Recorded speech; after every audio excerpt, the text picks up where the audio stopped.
ছেলে মরেনি মরেনি মরেনি, ও হারিয়ে গেছে, ও হারিয়ে গেছে, হারিয়ে গেছে। ও আপনার বড় ছেলে মরে গেছে, ও আর বেঁচে নেই, ও আর বেঁচে নেই। আপনি এই সত্যিটার থেকে আর কতদিন মুখ ফিরিয়ে থাকবেন মা, কতদিন? চুপ করো তুমি বড় বৌমা, চুপ করো। কেন এসব কথা বলে তুমি তোমাদের মাকে কষ্ট দিচ্ছ? তুমি জানো না, জানো না সন্তানের শোক যে কোনো মায়ের জন্য কতখানি কষ্টের? তুমি বুঝতে পারো না তোমাদের মায়ের কতখানি যন্ত্রণার জায়গা এটা? আমি সব বুঝতে পারি বাবা, আমি সব জানি। আর এই জন্য আমি এই কথাগুলো বারবার বারবার বলছি, যাতে মেজ বউয়ের নাটকের জন্য মাকে আবার সেই যন্ত্রণা না পেতে হয়। যেখানে গিরিধারী বাবা এসে আমাদের চোখে আঙুল দিয়ে বুঝিয়ে দিয়েছেন যে মেজ বউ ঠাকুরপোর জীবনে একটা অভিশাপ,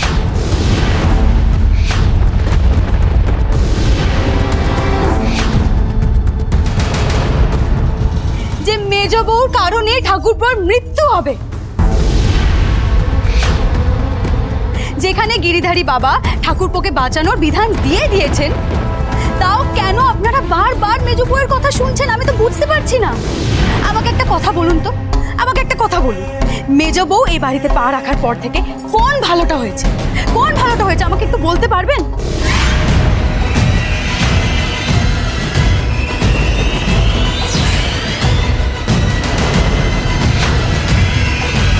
এই মেজ বউ তো কাল রাত্রির দিনই ঠাকুরপোকে ঘরে ডেকে পাঠিয়েছিল, যেদিন স্বামী স্ত্রীর মুখ দেখা বারণ, সেদিনই তো আমাদের বাড়িতে অমঙ্গলের সূচনা করেছিল। আর একদিন তো মেজ বউ বাড়ি ছেড়ে চলেও যেতে চেয়েছিল, কি ঠাকুরপো? হ্যাঁ কি না? হ্যাঁ বৌমনি, কিন্তু সেদিন ও যায়নি, তাই তো? হ্যাঁ সেদিন যায়নি, কিন্তু তারপরে আরেকদিন তো মেজ বউ রাত্রির বেলা বাড়ি ছেড়ে আবার চলে যাচ্ছিল। কি মেজ বউ, তুমি চলে যাচ্ছিলে তো?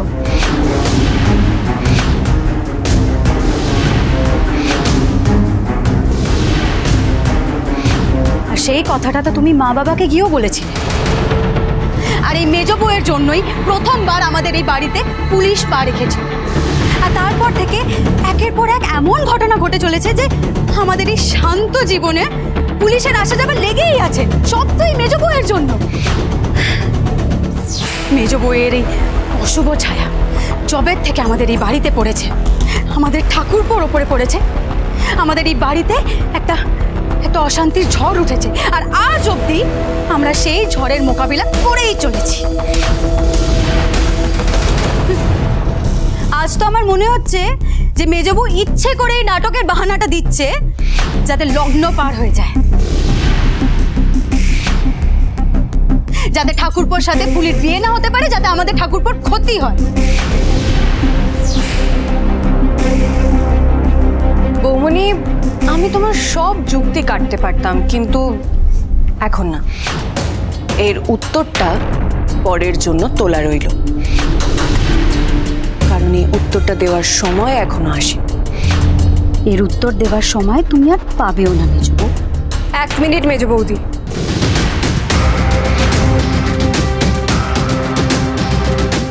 তুমি ঠিক কি উত্তর দেবে আমি সত্যিই জানি, তবে বৌমনি তোমার সাথে আমার কটা কথা আছে। তুমি এটা ভেবো না বৌমনি যে মেজ বৌদি শুধুমাত্র আমার সাথে হানির বিয়েটা দিয়েছে বলে আমি মেজ বৌদির হয়ে কথা বলছি। আমি আগেও যেমন মেজ বৌদির হয়েই কথা বলতাম, আজকেও আমি মেজ বৌদির হয়েই কথা বলব। অনেক তো দোষারোপ করলে মেজ বৌদিকে, একটা কথার উত্তর দাও তো।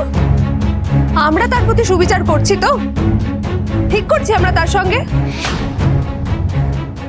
যে মেয়েটা নিজের স্বামীর মঙ্গলের জন্য তার বিয়েটা ভেঙে দিতে পারে, চোখের সামনে দাঁড়িয়ে থেকে একটা অন্য মেয়ের সাথে তার স্বামীর বিয়ে দিতে পারে, তার বাড়ি ঘর সংসার সবকিছু ছেড়ে চলে যেতে পারে, থেকে বেশি হিতাকাঙ্ক্ষী কে আছে গো? সে যদি আমাদের বাড়ির জন্য অশুভ হয়ে থাকে, তাহলে আমরা সবাই তার জীবনে অশুভ। সত্যি বড় বৌদি, মেজ বৌদি নিজের জন্য কি চেয়েছে বলো তো? ও তো কিচ্ছু চাইনি, তারপরে তুমি এরকম গালমন্দ করছো ওকে। একটা মেয়ের জীবনে কি থাকে তার স্বামী সংসার ছাড়া? আর কি থাকে বলো তো? সব অন্যায় মুখ বুঝে মেনে নিচ্ছে। একবারও ভেবে দেখেছো আজ মেজো বৌদির মনের ভেতরে কি চলছে, কি অবস্থা? আমরা কেউ ভেবে দেখবো না, শুধুমাত্র একজন মানুষকে অশুভ দাগিয়ে দিতে পারলেই আমাদের সমস্ত দায়িত্ব শেষ। মামা, মামি, আমি আর শিউলি অনেক বছর ধরে এই বাড়িতেই থাকি, অথচ এই সংসার একটা টাকা পয়সাও দিতে পারি না। আর এই নিয়ে অনেকবার কথাও শুনতে হয়েছে, আর এটা তো সত্যি। কিন্তু এই মামার বাড়িটাই তো চিরকালের ভালোবাসার জায়গা। মামা, মামি, দাদারা, ভাই বোন কেউ একদিনের জন্য বুঝতে দেয়নি যে আমি তাদের পর। মামা, মামি, আমি সেই ভালোবাসার অধিকার থেকে একটা কথা বলবো। মেজ বৌদিকে তোমরা আর যন্ত্রণা দিও না। মেজ বৌদি তো একটু সময় চেয়েছে, আমরা কি পারি না সেইটুকু সময় দিতে মেজ বৌদিকে? সময় নেই, সময় নেই। মহাকালের কাঁটা ঘুরছে, অশুভ শক্তির মেঘ ঘনীভূত হচ্ছে এই শঙ্করের মাথার উপর। এই শুভ লগ্ন যদি একবার পেরিয়ে যায়, এরকম শুভ যোগ আগামী 12 বছরেও আসবে না। শঙ্করকে কেউ বাঁচাতে পারবে না। না না বাবা, এটা আপনি কি বলছেন?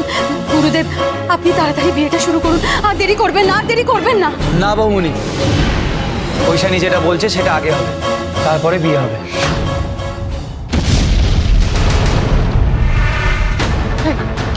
কিসের শব্দ হলো? হ্যাঁ, কিসের শব্দ হলো এটা? বাবা, আওয়াজটা মনে হয় পাইথল থেকে এলো। আগুন, আগুন!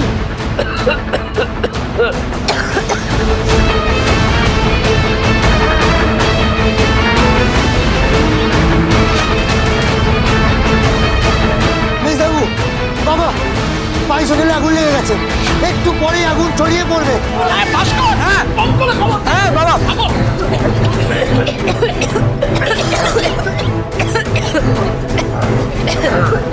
দেখুন মা, দেখুন, মেজো বউ বিয়েতে বাধা দিল বলে কি অমঙ্গলটাই না ঘটলো। সাধে কি আর গিরিধারী ভাবে বলেছেন যে মেজো বউ অশুভ? সেটা তো আবার প্রমাণ হয়ে গেল। চুপ করো তো তুমি! সব পুরো এদিকে খাপ হয়ে গেল, আর তুমি এদিকে শুভ অশুভ বিচার করতে বসেছ।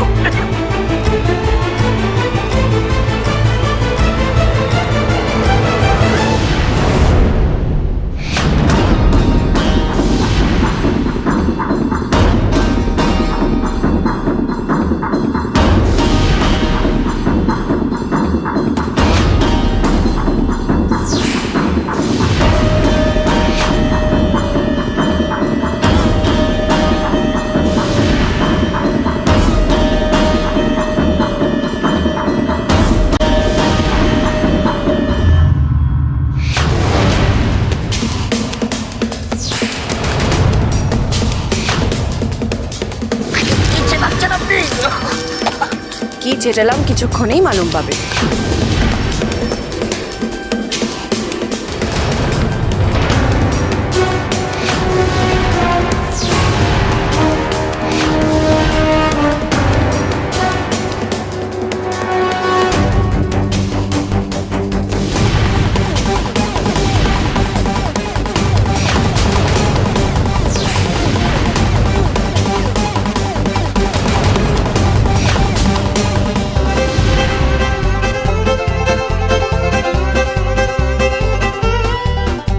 দেখুন দেখুন, সবাই দেখুন গিরিধারী বাবার আসল রূপ।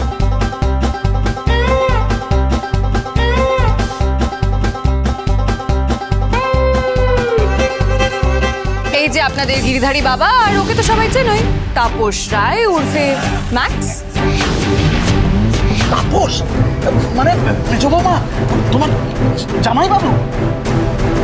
এই গিরিধারী বাবা আসলে রতন, একজন অভিনেতা, আমাদের দলেই অভিনয় করত, কিন্তু নানা রকম 2 নম্বরই কাজ করে বেড়াতো, আর ওই দুষ্কর্মের জন্য ওকে দল থেকে তাড়িয়ে দেওয়া হয়।